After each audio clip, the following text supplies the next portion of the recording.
अबोल प्रीत. मी तिच्यासोबत रोज बोलत नव्हतोच आणि स्वतःहून तर चुकूनही फोन करत नव्हतो. त्यात कारण काय ते मलाच माहीत. पण तिने एक दोनदा फोन केला की मी नक्कीच बोलत होतो. कारण मी माझ्यावर प्रेम करते हे मला चांगल्या प्रकारे माहिती होते. आणि जिथपर्यंत मला माहिती आहे तिथपर्यंत तिला मला भेटण्याची खूप उत्सुकता असायची आणि आजही आहे. माझा वाढदिवस मी तिला आहे असं बोललो होतो की माझ्या वाढदिवसाला तू माझ्यासमोर राहून शुभेच्छा देशील. पण तिला काही कारणावास्तव सुट्टी मिळणे शक्य नव्हते. ती पुण्याला जॉब करते आणि जॉब काय असते हे मलाही माहिती आहे आणि सुट्टीसाठी किती खटपट करावी लागते हे मलाही चांगल्या प्रकारेच माहिती आहे. कारण मी सुद्धा कुठेतरी जॉब करतो. त्यामुळे मी तिला वाढदिवसासाठी येण्यास काही जबरदस्ती करू शकलो नाही.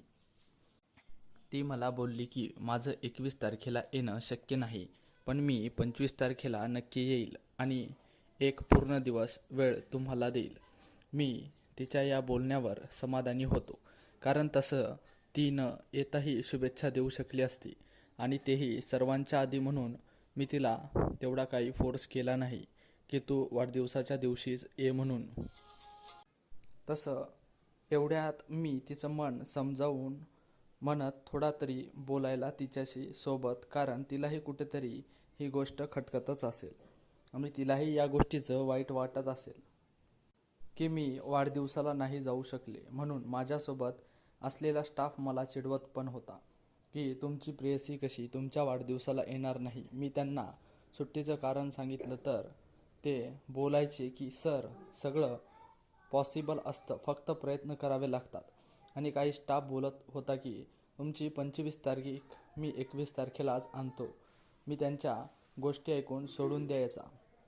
कारण मला माहिती होतं की ती माझ्याशी खोटं बोलणार नाही. शेवटी 20 तारखेची रात्र आली म्हणजेच 12 वाजता 21 तारीख लागणार. तशी माझा वाढदिवस साजरा करण्याची चांगलीच तयारी माझ्या हॉस्टेलच्या मुलींनी आणि मुलींची वॉर्डन यांनी केलेली होती.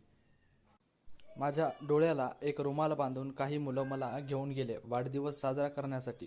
पण माझं पूर्ण लक्ष फोनवर होतं. कारण मला 12 वाजता शुभेच्छा देण्यासाठी तिचा फोन येणार हे मला माहीतच होतं. माझ्या डोळ्याचा रुमाल सुटण्याच्या आधीच मला तिचा फोन आला. मुलांनीच तो फोन रिसीव्ह करून दिला. मी तिच्या शुभेच्छा करून नंतर बोललो असं बोलून फोन कट केला. कारण इथे मुलं वाढदिवस साजरा करणार होते. मुलांनी आणलेला केक कट करून मी हॉटेलला गेलो आणि तिला फोन केला तर थोडा रागावलेली. मग ती ओला असल्यामुळे पुन्हा नंतर बोलतो म्हणून फोन कट केला आणि गेलो. तेवढ्यात सर आले आणि मला पुन्हा कुठेतरी घेऊन गेले. आणि जिथे घेऊन गेले तिथे आश्चर्यजनक गोष्ट पाहायला मिळाली. ती म्हणजे माझी प्रेयसी जी 25 तारखेला येणार होती ती चक्क माझ्या डोळ्यासमोर. तिला बघून तर मी एकदम मंत्रमुग्ध झाल्यासारखा झालो. तिला मिठीत घेतलं. त्या क्षणी असं वाटलं की माझं सगळं काही आज मला मिळालं. माझं हरवलेलं प्रेम आज मला मिळालं. तिला देखील वाटलं असेल की तिचं प्रेम आज तिला मिळालं. कारण तिला इग्नोर करणारा मी, माझ्यावर प्रेम करत नाही असं म्हणणारा मी आणि आज तिला बघून मिठीत घेणं आणि चेहऱ्यावरचा आनंद कुठेतरी प्रेम व्यक्त करत होता. आजपर्यंत माझं प्रेम हे एकाच मुलीपर्यंत मर्यादित होतं आणि आजही थोडं असेल तिच्यासाठी. पण शेवटी मी ज्या प्रेमाला आजपर्यंत स्वीकारण्यास असमर्थ होतो तेच प्रेम आज काहीही न बोलता व्यक्त झालं. ते माझ्या वागणुकीतून. तिला पाहून झालेला आनंद आणि प्रेमाने मारलेली मिठी हीच ती अबोल प्रीत. शब्दात न बोलता उफाळून आलेले हे प्रेम हीच ती अबोल प्रीत. अशाच प्रकारे ही कथा इथेच समाप्त होते. ही कथा तुम्हाला आवडली असेल तर आपल्या चॅनेलला नक्की सबस्क्राईब करा. धन्यवाद.